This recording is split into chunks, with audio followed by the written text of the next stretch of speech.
Quando nós estamos no segundo trimestre de 2025, estudando sobre o Verbo se fez carne. Jesus sobre o olhar do apóstolo do amor.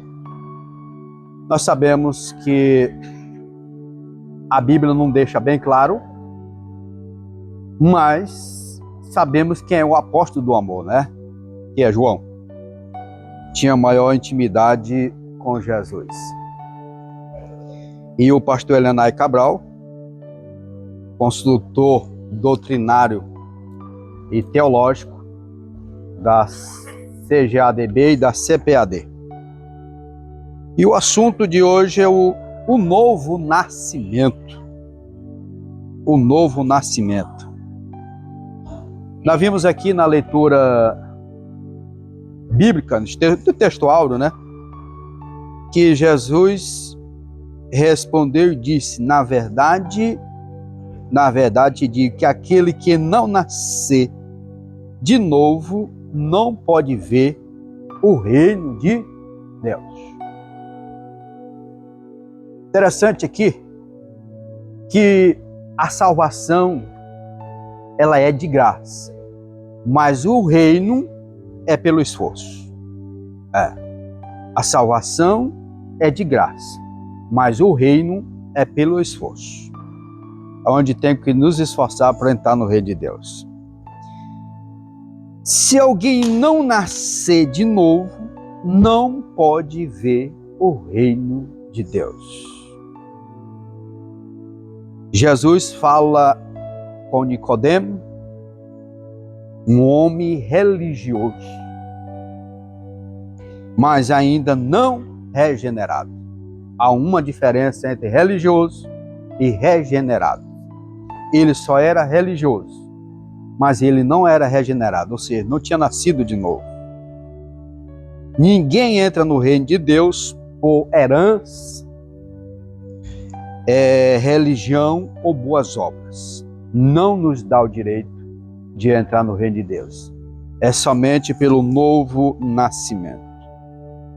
O novo nascimento é imprescindível e não é opcional. É necessário nascer de novo. Não é uma opção, é a necessidade para entrar no reino de Deus. Ter conhecimento religioso não significa ter vida espiritual. Esse homem, ele era conhecedor, mas não tinha uma vida espiritual. É preciso nascer do alto. O novo nascimento não pode ser produzido pela vontade humana. Não. É a vontade de Deus. É o Espírito Santo que convence, transforma e gera nova vida. O Espírito Santo é que faz isso nas nossas vidas. Como o vento, nós vemos os efeitos. Nós sabemos os efeitos do vento, mas não controlamos a sua origem. O resultado do novo nascimento é receber um novo coração, uma nova mente e um novo desejo. O Espírito Santo faz essa obra nas nossas vidas. Com o novo nascimento, a mudança de natureza humana para espiritual. Porque antes o homem sem Deus só tem a natureza humana.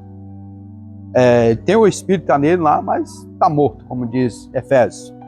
O novo nascimento, ele agora tem uma nova natureza espiritual. Não é agora só essa natureza carnal. Ela tem uma natureza divina. Pois nessa transformação se passa a amar a Deus e odiar o pecado. Tudo que ele fizer para ficar longe do pecado, ele vai fazer. Tudo que ele vê que vai trazer prejuízo para ele, ele se afasta do pecado. porque ele passou a amar a Deus. Não tem como amar a Deus e o pecado, não.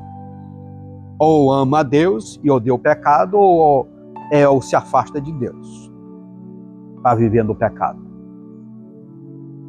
Um nascido de novo vive em novidade de vida, porque é uma nova vida, nova dimensão na vida dele. O novo nascimento é a porta de entrada para o reino de Deus. Só entra no reino de Deus quem é nascido de novo. Não é religião, é regeneração. O perigo é da pessoa ser religioso e não regenerado. É necessário ser regenerado, nascido de novo. Não é esforço humano, é milagre do Espírito. Todo aquele que crê e se rende a Cristo é feito nova criatura. Algo maravilhoso, né, meus irmãos? E a verdade para diz, um novo nascimento é o modo bíblico de transformação radical da natureza do pecador. Há uma transformação na natureza do pecador. Essa lição tem 3 objetivos. O primeiro objetivo é relatar a conversa entre Jesus e Nicodemos. Segundo, examinar a doutrina da regeneração, que para mim é uma das belas doutrinas da Bíblia. A doutrina da regeneração. E o terceiro, elencar os meios da obra regeneradora. É o que nós vamos ver nesta manhã. A palavra de Deus revela de forma clara que o pecador que experimenta a obra da regeneração vê sua vida espiritual e moral totalmente transformada. Visando o quê?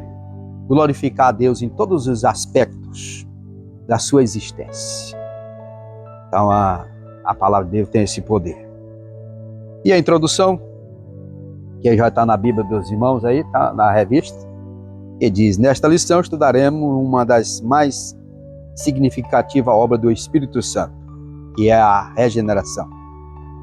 Com base no diálogo entre Jesus e Nicodemos, analisaremos a realidade do novo nascimento, percebendo a regeneração como uma ação única de Deus por meio do Espírito. Adicionalmente, destacaremos a importância dessa extraordinária obra na vida do pecador e os meios que Deus disponibiliza para que possamos vivenciar a experiência da regeneração. É o que nós vamos discorrer nesta manhã, e a palavra-chave aqui é regeneração. Aí vem uma pergunta: o que é regeneração? Segundo o dicionário do pastor Claudionor de Andrade, Corrêa de Andrade, ele diz que é novo nascimento. É o milagre que se dá na vida de quem aceita Cristo, tornando-o participante da vida e da natureza divina. Através da regeneração, o homem passa a desfrutar de uma nova realidade espiritual. É o que ele define como regeneração. A palavra regeneração, ela no grego é palingenésia. Palingenésia é a palavra regeneração no grego. Ela é dividida em 2 partes. A expressão palin significa novamente. E gênesis, nascimento. Então, por isso que a palavra regeneração é novo nascimento. Significa, portanto, esse novo nascimento. O novo nascimento é a operação sobrenatural do Espírito Santo no âmbito do ser humano. Ele trabalha no ser humano. Então, o que nós aprendemos aqui? Que a salvação, ela é de dentro para fora.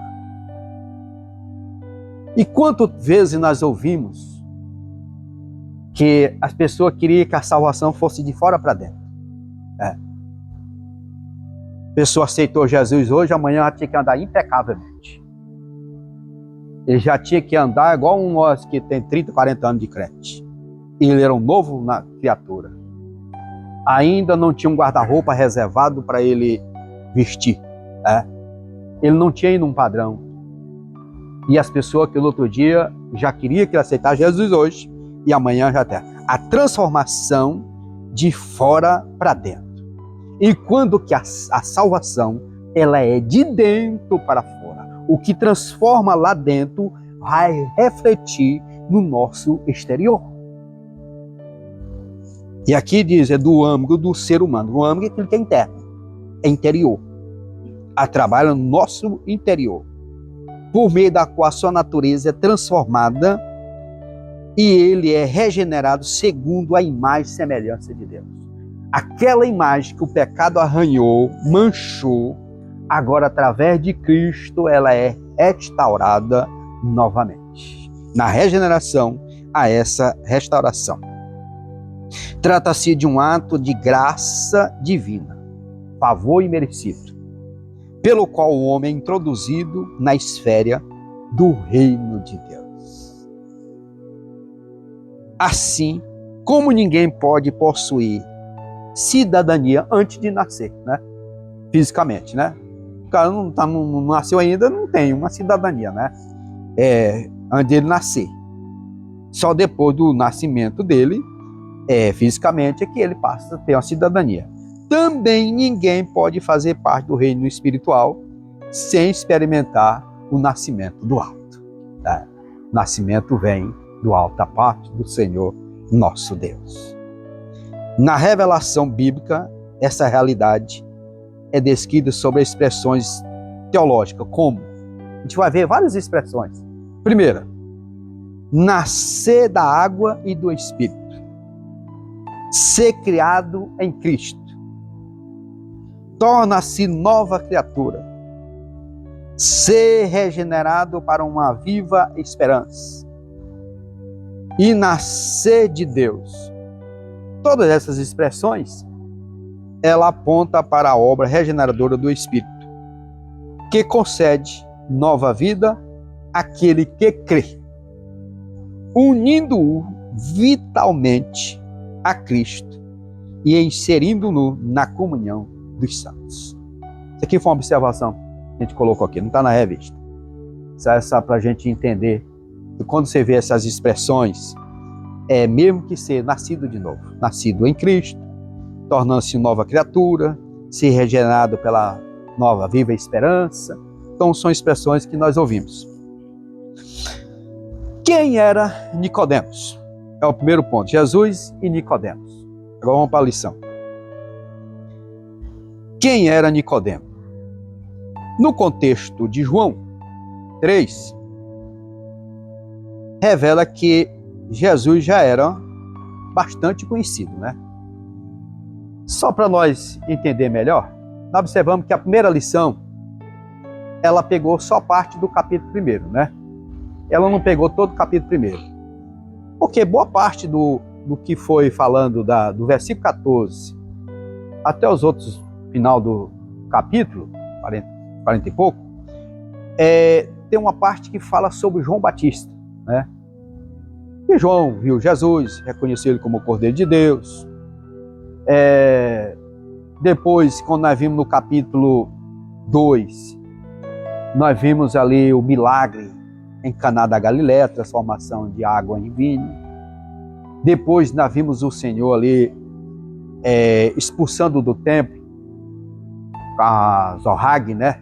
Aquele chicote. Ali os cambistas que estavam vendendo bois, carneiros e pombos. Simplesmente para cumprir um ritual.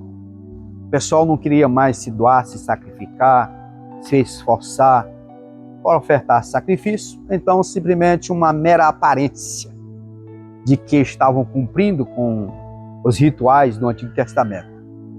Não tinha transformação interior. Não tinha mudança. Era algo mecânico. Servir por servir para cumprir uma formalidade. Era isso que estava acontecendo. E o Senhor, que vê o profundo, conhece, ele viu isso aí, ele expulsou aqueles cambistas lá da casa do Senhor. Depois ele cura aquele filho lá daquele senhor, do centurião, e agora nós entramos diretamente no capítulo 3. Quando olhamos, chega no capítulo 3, quando Nicodemo vai ter com o Senhor Jesus, ele já conhecia, já sabia do que Jesus estava operando. Os milagres que aconteceram pelo Senhor Jesus. Já era notório, a fama do Senhor Jesus já havia se espalhado. Mesmo naquele tempo, com dificuldade de comunicação, não é a rapidez que hoje nós temos, naquele tempo não havia internet, né? As meios de comunicações rápido não havia. Era pessoalmente, né? A pessoa levava carta, trazia informação. Então, mas mesmo assim, a fama de Jesus já havia se espalhado. Toda aquela região. E principalmente os milagres. E nesse cenário, despertou o interesse de um mestre israelita que fazia parte do Sinédrio, chamado Nicodemos. Diz que era um judeu sábio, de grande prestígio, tanto entre os colegas deles, fariseus, como de todos. Ele procurou o Senhor Jesus. E ele foi procurar o Jesus durante a noite. Alguns questionamentos sobre isso. Por que ele foi de noite? Durante o dia, Jesus não tinha tempo para conversar com ninguém, não.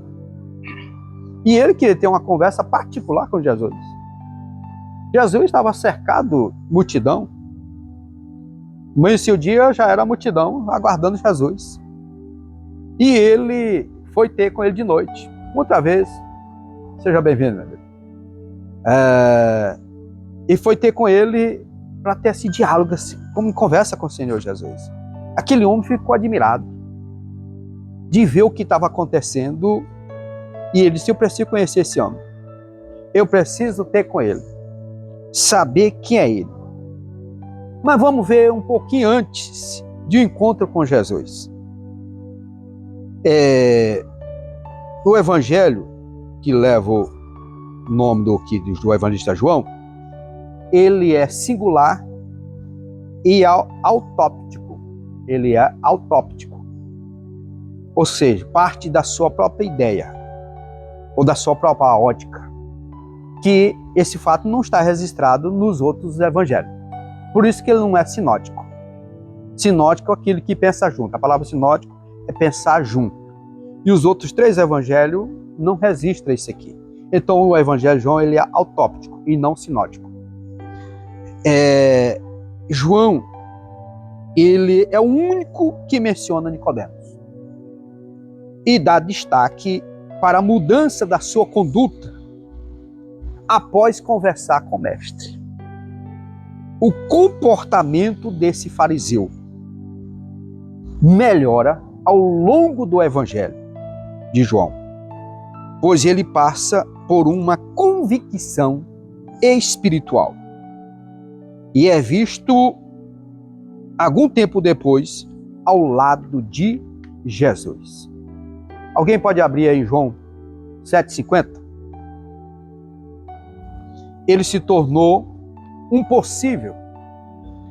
discípulo secreto, porque ele não podia revelar, mas se tornou um discípulo secreto. João 7,50 diz o quê?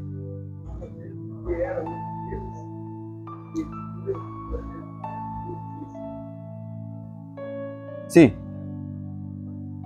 Esse é só para identificar que ele tinha tido com Jesus. Agora 19, João 19, 38 e 39.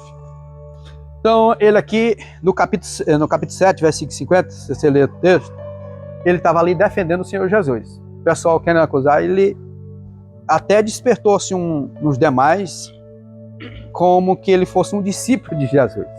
Né? E aqui nós vimos ele no sepultamento de Jesus, fazendo parte juntamente com José de Arimateia.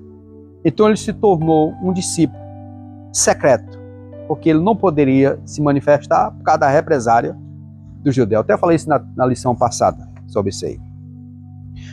O que chama atenção aqui no segundo subponto é o reconhecimento de Nicodemos sobre Jesus como mestre.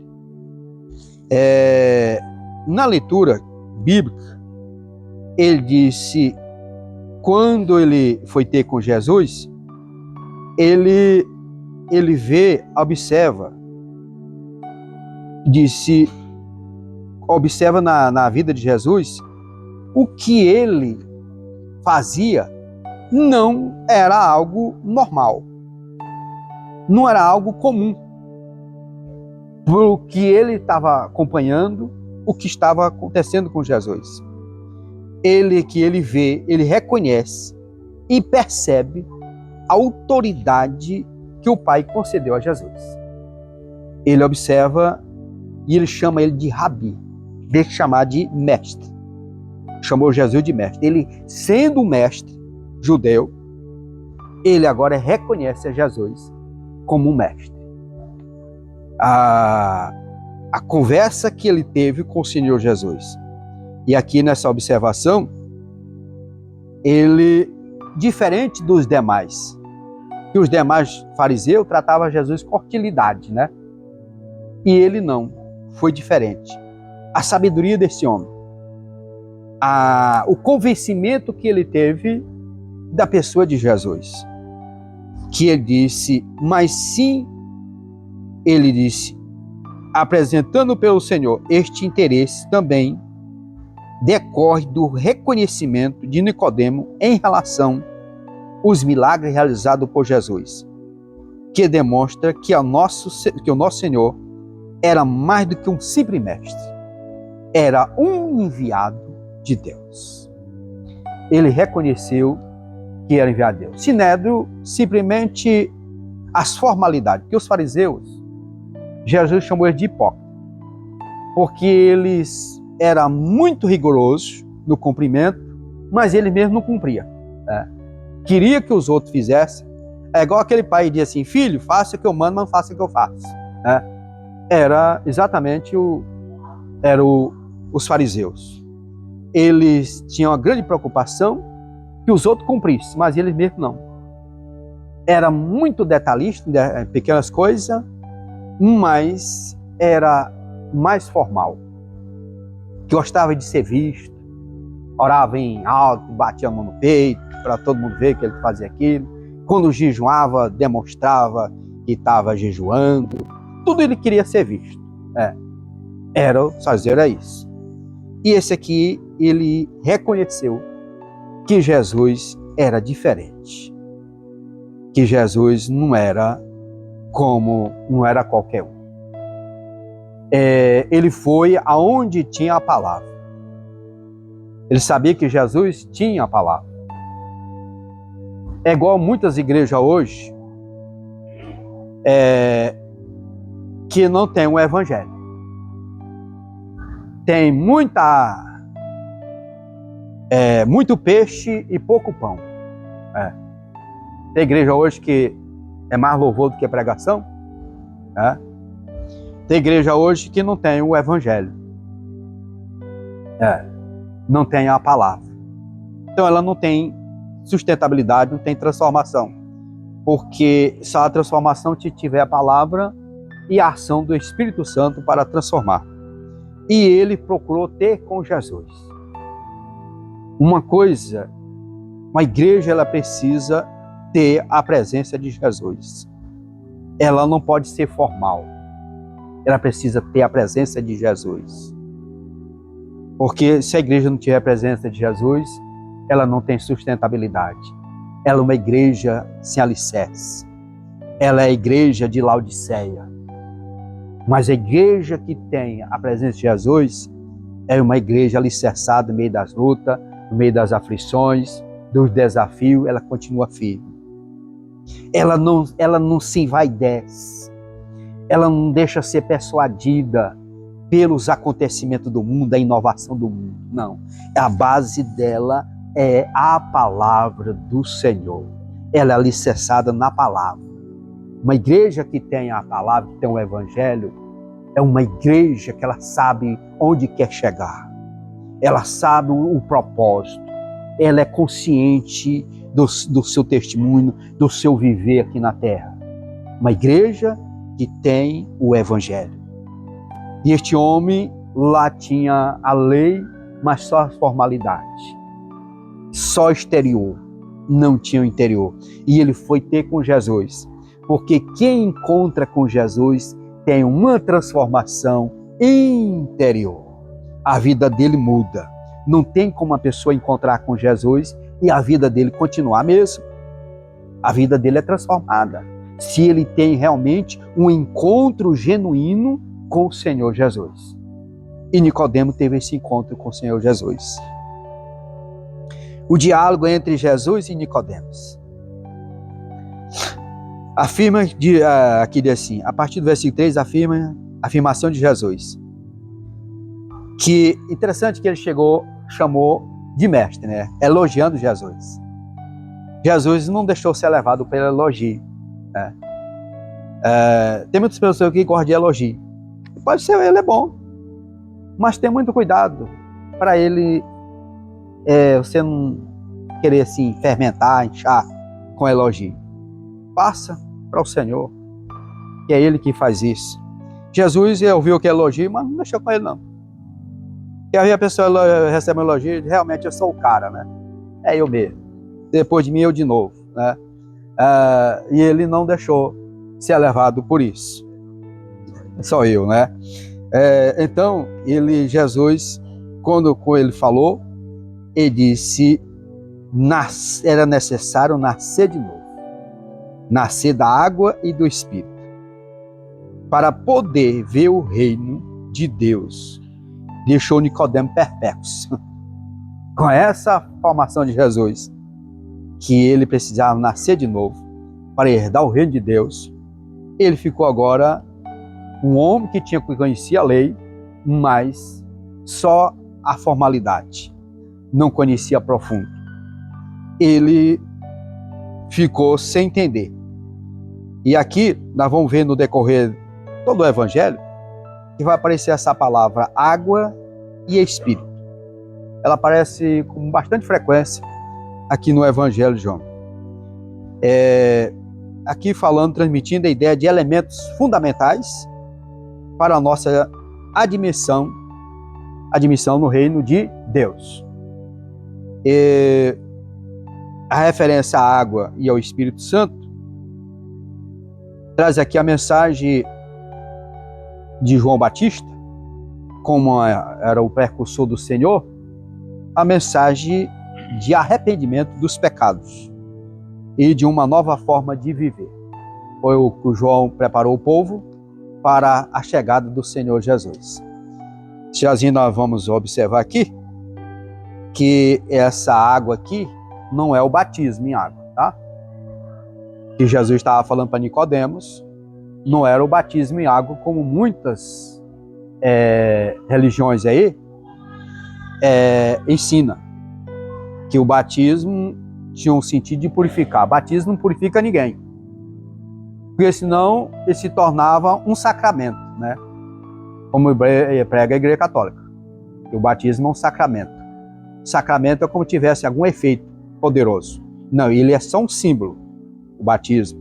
O que está falando aqui da água é tanto como a palavra de Deus diz que ela tem um símbolo de água, como também uma figura do Espírito Santo. Tá? A palavra, a água e o Espírito Santo.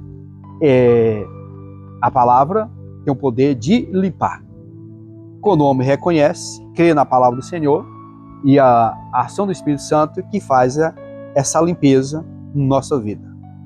Tem esse poder. Então, porque senão, se a água tivesse poder de purificar, o que adiantaria o sacrifício de Cristo? O que adiantar o sacrifício dele? Não adiantaria nada. Então, o que nos purifica do nosso pecado é o sangue de Jesus. Agora, a pessoa aceita Jesus. Não tem nada que impeça ele ser batizado nas águas. Aí, sim, ele vai descer as águas batismais para se tornar um membro que também foi uma das ordenanças de Jesus, que foi o batismo em água para participar da ceia do Senhor. Essas duas ordenanças ele deixou. Mas o batismo não tem poder purificador. O que é o batismo? Ele é simplesmente uma figura, texto muito todos nós conhecemos, que a pessoa que aceitou Jesus, ele morreu para o mundo e agora quer viver para Cristo. E o que se faz com alguém que morre? Como é que faz? Sepulta, né? Muito bem. Então, o batismo em água é uma figura do sepultamento daquela pessoa que morreu para o mundo e agora ele ressurge uma nova criatura em Cristo Jesus. Só que o Espírito Santo já fez a obra na vida dele da regeneração quando ele reconheceu que era pecador e que precisava do perdão do Senhor. Então ele alcançou o favor imerecido, que é a graça do Senhor. Então o batismo ele é simplesmente uma demonstração de que a pessoa está sendo sepultada, o velho homem, e surgindo uma nova criatura. Assim como Cristo morreu e ressuscitou, o batismo tem esta figura. Então a água aqui não tem nada a ver com o batismo em água. Amém? O novo nascimento e a obra regeneradora. Segundo ponto. O novo nascimento é a palavra regeneração, como eu falei lá no início, que ela fala Genese, e o sentido do novo, e o nascimento, que é nascer de novo. A regeneração, esse conceito é utilizado na soteriologia. Soteriologia é a doutrina da salvação. E aqui mostra que esse ato é divino de transformar o interior do pecador. Aquilo que eu falei lá, o âmago, que é o nosso interior. Ele faz essa obra nas nossas vidas. E essa doutrina da regeneração, ela tem o sentido da mudança de vida, né? Uma mudança realizada pelo favor de Deus, pela graça, quando o pecador, ele possui uma natureza carnal, corrompida. Porque a natureza, além de ela ser carnal, estava corrompida. Corrompida em pecado, totalmente danificada. E passa a ter uma nova natureza. Que algo maravilhoso. Olha a obra que o Espírito Santo faz nas nossas vidas. Por isso nós estudamos o trimestre passado, falando do agir, do trabalhar de Deus em nossas vidas, combatendo as seitas, e mostrando o poder do Espírito Santo, que ele realiza na vida do ser humano.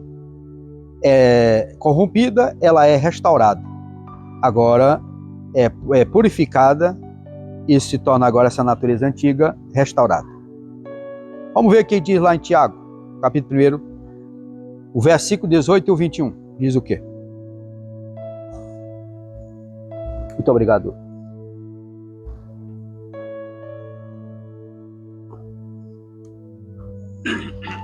Tiago 1, 18 e o 21.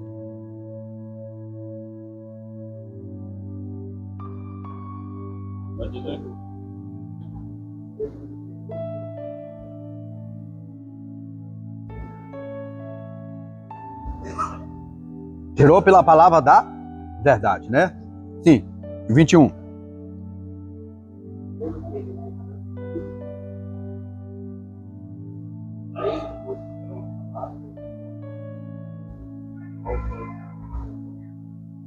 Então, pelo poder, restauração do poder da palavra de Deus. Nicodemos, quando o Senhor falou para ele, aquele que não nascer de novo, não pode ver o reino de Deus. Então era importante o novo nascimento. E esse homem, sem conhecimento, ele entendeu que era o homem nascer fisicamente novamente, né? Porque o conhecimento dele só era terreno. Ele não tinha conhecimento profundeza de Deus. Só na esfera terrena, espiritual, nada. Aí foi quando ele, olha a mentalidade do homem, sem Deus. Como é que ele poderia, já sendo velho, voltar ao ventre da mãe dele para nascer de novo? quanto a ignorância, quanto o conhecimento, né? E era um mestre. Agora você imagina a qualidade de ensino que era. É por isso que aquele mordomo que vinha lá da festa, lá de Jerusalém, ele ia voltando lá para sua terra, ele ia voltando pior do que quando veio. Porque lá só havia os rituais. E quando nós olhamos para lá para João, capítulo, se não me engano, capítulo 12, nós vimos aqueles gregos procuraram Filipe e disseram: queremos ver Jesus. Estavam vindo da festa. Estavam vindo que passaram a festa lá e não viram nada. Não aconteceu mudança, não teve transformação, não teve nada. Se nós queremos ver Jesus, desejo, socorre nós. Porque o que nós vimos lá não teve mudança. Parafraseando aqui. Então nós queremos ver Jesus. Aí foi quando Filipe, que era Betsaida da Galileia, levou ele até Jesus. Aí Jesus disse: olha, para nascer, se um grão de trigo morrendo, ele nascer, ele vai dar muito fruto. E Jesus está dizendo, falando da morte dele, mostrando para aqueles gregos o que ia acontecer, que era preciso morrer para nascer de novo. Exatamente esse processo do homem, quando ele reconhece que é pecador, é como se ele estivesse morrendo e nascendo de novo para o Senhor. É essa transformação. Então o homem estava vazio, não tinha conhecimento. Aí quando eles encontraram com o Senhor Jesus, aquele outro encontrou Filipe, alcançou ele, né? Mudou a vida daquele homem e também lá do seu país. Ele se tornou um instrumento na mão do Senhor. É porque teve um verdadeiro encontro com o Senhor Jesus. É necessário, amado, que tenha mensagem. É necessário que tenha ensino da palavra de Deus. E esse homem foi ter com Jesus, mas não tinha conhecimento. Aí Jesus disse: não, não é desse nascimento aí que eu estou falando para ti, não. Eu estou falando do nascimento do alto, que nasce da água e do Espírito. Aí ele voltou convencido. Ele voltou para cumprir só as formalidades. Ele fez igual Naamã. Naamã, quando ele foi ter com Eliseu, levou toda aquela comitiva, o rei se entrou em desespero, que não podia curar ninguém. Eliseu: não, pai, tem profeta aqui em Israel, manda para cá. Quando ele foi curado da lepra, Naamã, ele foi para Eliseu e disse assim: olha, eu vou levar aqui umas cargas de terra aqui de Jerusalém, as 2 cargas, 2 mulas. Eu vou entrar lá no templo do rei Rimon, que era o deus dos assírios. Eu vou entrar lá só porque eu sou segurança. Eu preciso fazer a segurança do rei. Eu preciso guardar ele, proteger ele. Mas só vou entrar só por causa do meu trabalho. Mas que a partir de hoje eu vou servir o Deus de Israel. Foi Nicodemo do meu jeito. E se ele continuou no sinédrio cumprindo as formalidades. Mas a vida dele estava transformada porque ele teve um encontro com o Senhor Jesus. Aleluia. Que algo maravilhoso, amado. Segundo, regeneração como obra exclusiva de Deus. Não é do homem, exclusiva de Deus. A regeneração é um ato que Deus realiza na vida do pecador. Tira todo o mérito humano, levando a uma mudança radical do seu coração e provocando uma transformação profunda da sua vida interior. A salvação, a transformação, ela é interior e vai refletir no exterior. Esse processo acontece quando o pecador reconhece os seus erros e a necessidade do Salvador. Você quer aceitar Jesus hoje? Não, hoje não, eu preciso ajeitar um negócio da minha vida primeiro, né? Sempre te ouvo essa desculpa. Hoje não. Eu até discordo desse convite. Eu já falei isso aqui uma vez. Eu não concordo com esse convite. Quer aceitar Jesus? Eu tinha que procurar Jesus para aceitar Ele. Né? Porque é Ele que salva. É o Senhor Jesus que salva. Eu conheci um pastor, amigo, foi meu pastor. E ele dizia o seguinte: ele disse: olha, eu não vou procurar se tu quer aceitar Jesus, não. Vou procurar Jesus que quer te aceitar.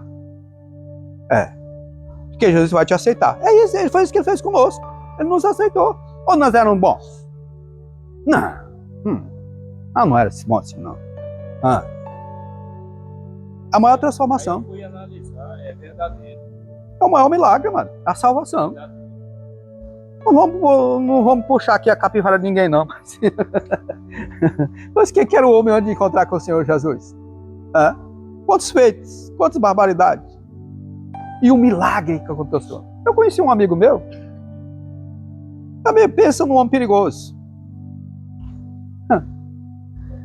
E ele era assaltante de banco. E ele teve um encontro com o Senhor Jesus lá no presídio americano, lá no perto de Belém, lá de Castanhal, né? E ele tinha um radinho lá que só era o fone e as pilhas, todo quebrado. E tinha um programa lá de rádio, evangélico, e ele lá no presídio. E pregou aquela mensagem lá de Ageu. A glória da segunda casa será maior do que da primeira. Aquele versículo entrou no coração dele. Disse: minha vida pode ser transformada. E ele, de assaltante de banco, preso, condenado para um tempo indeterminado, e ele aceitou Jesus. E ele começou já a pregar lá no presídio. Quando um dia chega lá, uns advogados, e procura, chama ele pelo nome, vou preservar o nome aqui, está sendo gravado. Chamam pelo nome dele, falou, está te chamando lá. Quando chegaram, eles não, aqui a sua soltura. E ele saiu, pegou uma carona para a cidade, e ele ficou na cidade, procurou um pastor, contou a história dele para o pastor, começou a trabalhar, casou com a filha desse pastor, e ele foi ovelha minha lá em Marabá. Pensa numa mensagem maravilhosa, me ajudando na obra. Mas ele era ninja para andar em cima de parede. A parede levantada assim, só com o radier, ele andava nela todinha assim. Para subir numa parede ele tinha uma rapidez. Diga eu sei que o serviço que tu fazia antes. Aquele meu filho que teve aqui, ele teve um cunhado, não era assaltante, mas quando as pessoas deviam para alguém que não pagava, abastava ele só convidava ele. Vai com ele. Ele chegava lá, acaba... não fazia nada, ele só a presença dele a gente intimidava, né? E hoje ele aceitou Jesus e disse que nem na praia não vai. Aquele pregador, pastor Ivan, Juliano Fraga, tu viu o testemunho dele? Sim. O que o evangelho faz, amado? Hoje, para mim, um dos maiores pregadores que nós temos hoje na atualidade, o pastor Juliano Fraga. Mas você já viu o testemunho dele? É muito bonito o testemunho dele. O que Deus faz, amado? A transformação que o evangelho faz na vida do ser humano quando Deus encontra a guarida. Então, a regeneração é um ato de Deus. E aqui, como eu disse, Deus efetua essa obra regeneradora através do Espírito Santo, que concede nova vida ao pecador. A regeneração é uma ação puramente divina. E o Tiago, na sua epístola, ele afirma: toda boa dádiva e dom perfeito vem de onde? Vem do alto, vem de Deus. Vem de Deus. Não é algo humano, não é algo que possamos fazer por nós mesmos, não. É a bondade e o amor de Deus. A razão dessa lição, na leitura bíblica que nós fizemos, que Deus mostrando para Nicodemo, o Senhor Jesus mostrando para Nicodemo, o amor de Deus. Quem faz tudo isso é o amor de Deus. E segundo a sua vontade, Ele nos gerou pela palavra da verdade. A palavra da verdade, ela é transformadora. A palavra, ela vem no nosso coração e ela vai entrar como uma flecha. Eu acho muito bonito, Rico, lá eu gosto de ver testemunho de conversão de pessoas. A minha conversão, meu irmão, pastor Tião Biapino, ele se converteu primeiro que eu.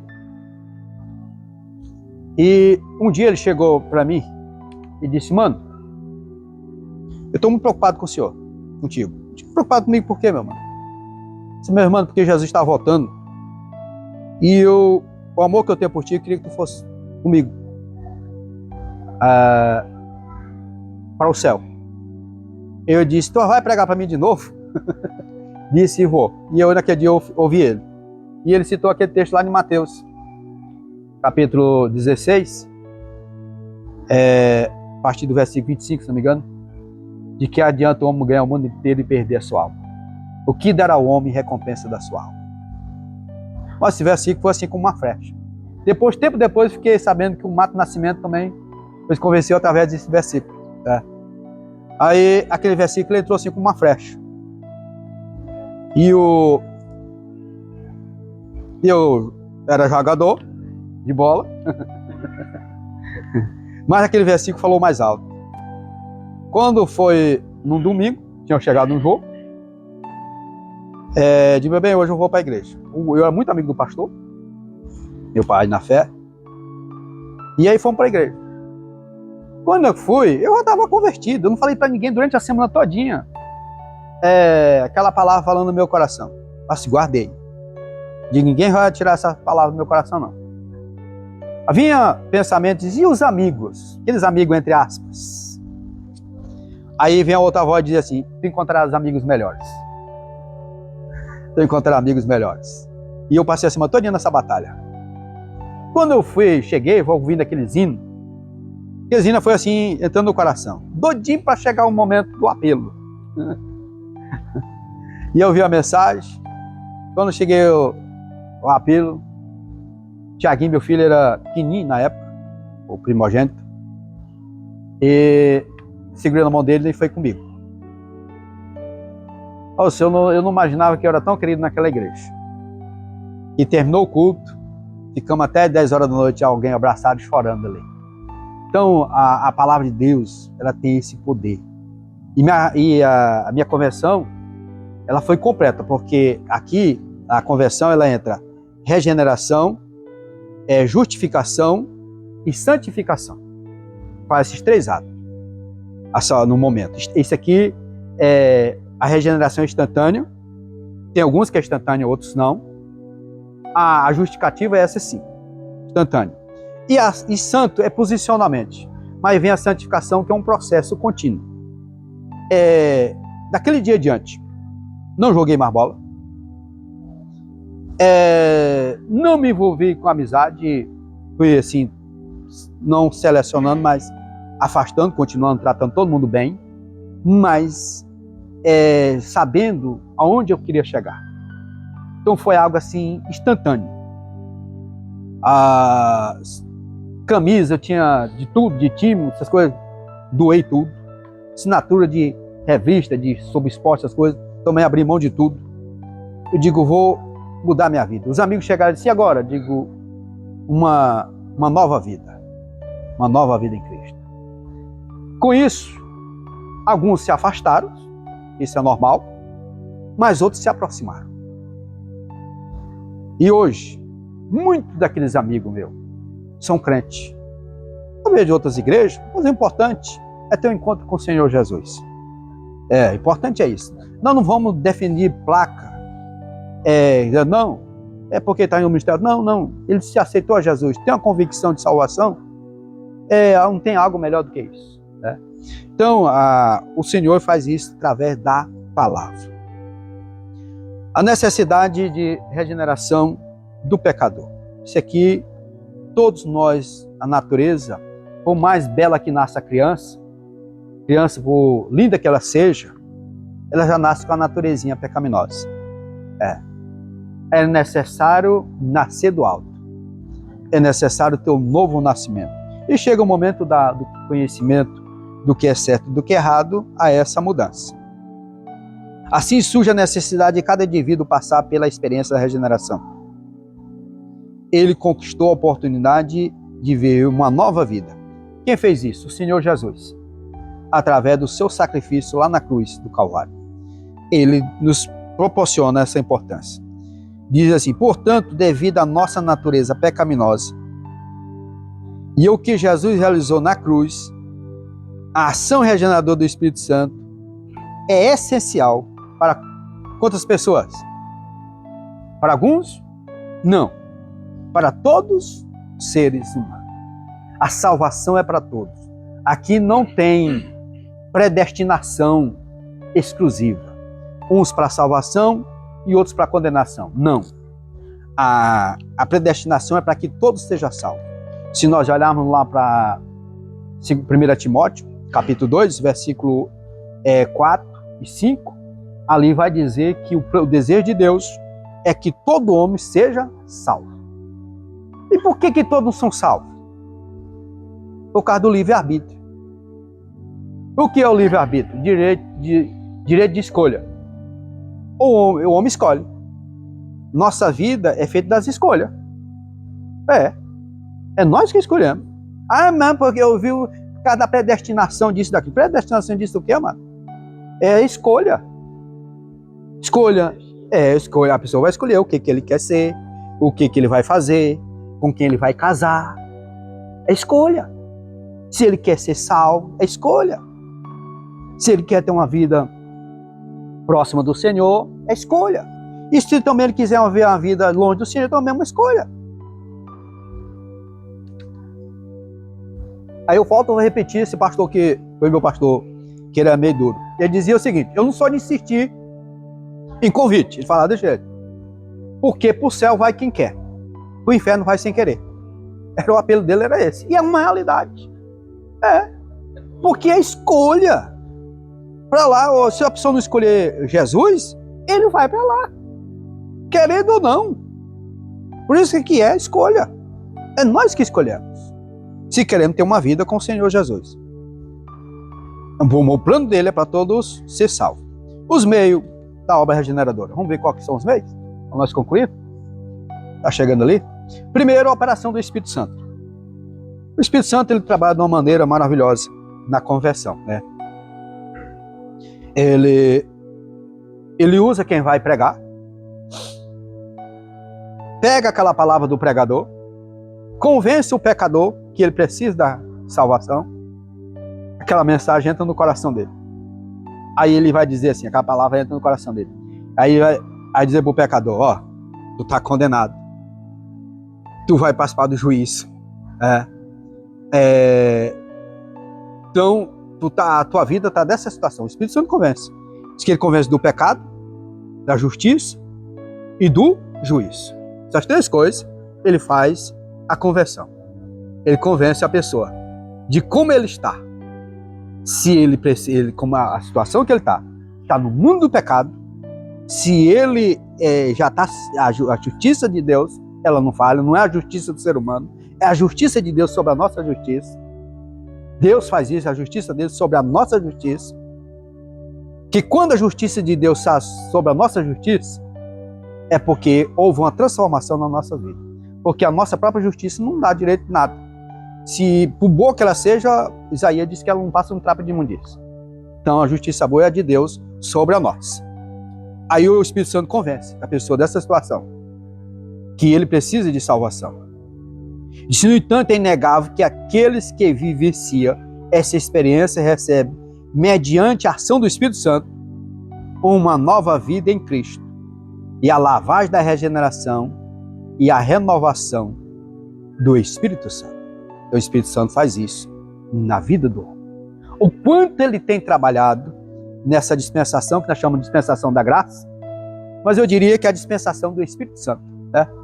Porque ele que trabalha nesse momento. É ele que trabalha para convencer o homem. Primeiro, o Espírito Santo. Segundo, a palavra. A palavra de Deus tem um poder regenerador na vida do pecador. Podemos observar aqui que Pedro diz: sendo de novos gerados, não de semente corruptível, né? Mas da incorruptível, pela palavra de Deus. Essa palavra incorruptível, viva, que permanece para sempre. O poder da palavra de Deus. E Tiago volta a falar: gerou pela palavra da verdade. Essa palavra, quando Pedro, naquele episódio lá de lavar os pés do discípulo, que Pedro disse: não, meus pés não.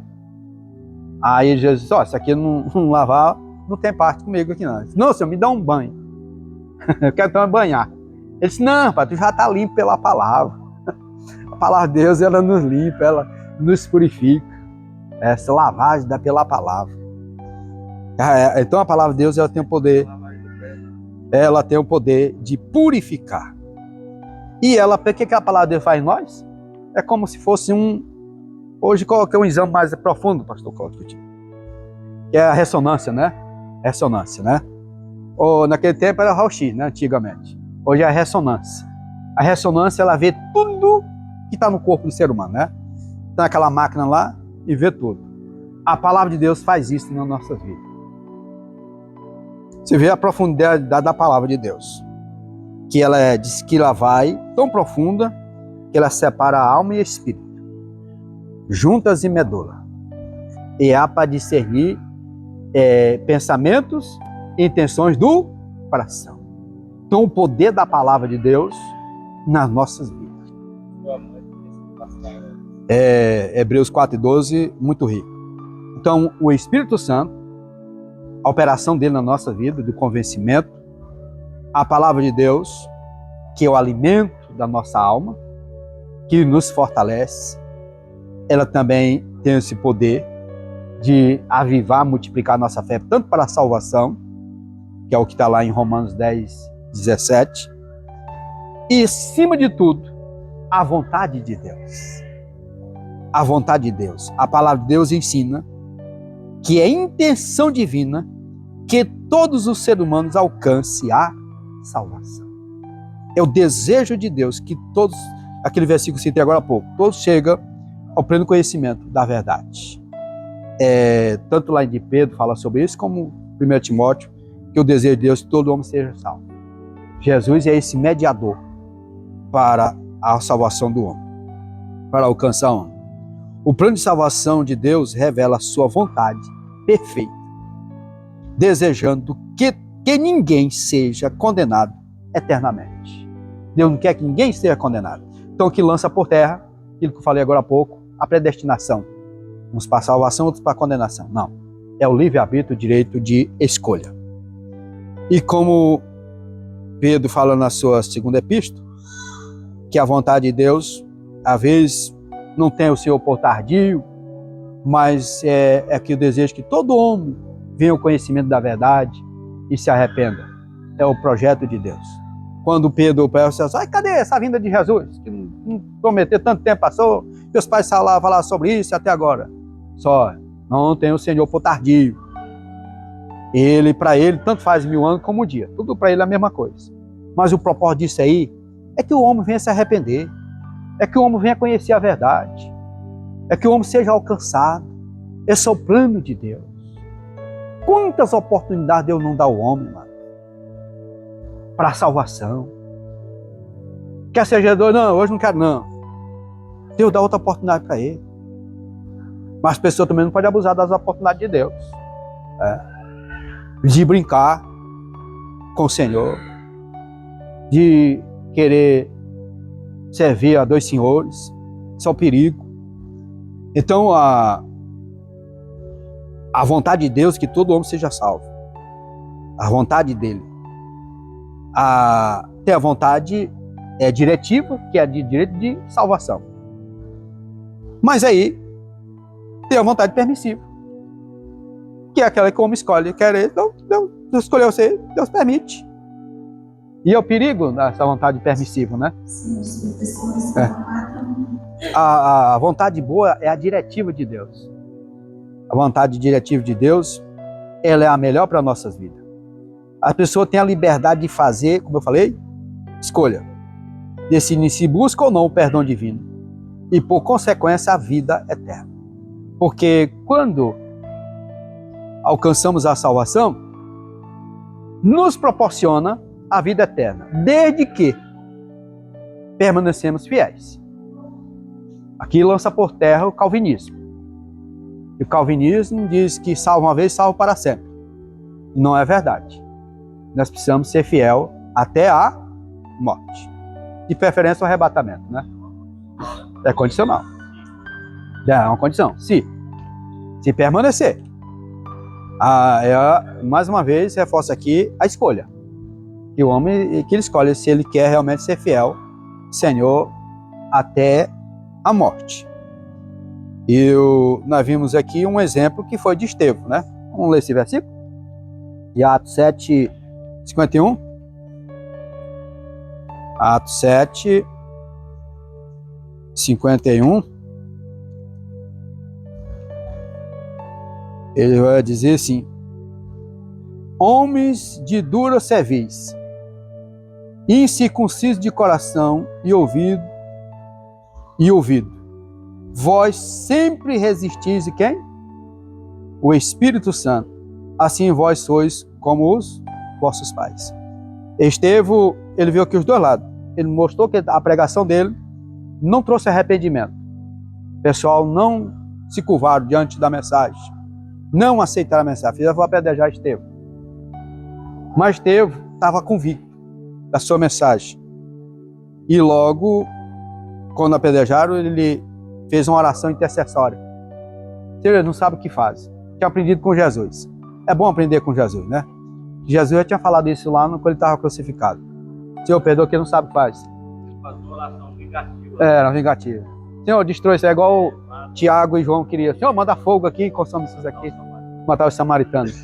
Ele disse, não. Senhor, perdoa que ele não sabe o que faz. Mas antes disso, ele disse, olha, vocês estão aí me apedrejando, eu estou vendo o céu aberto.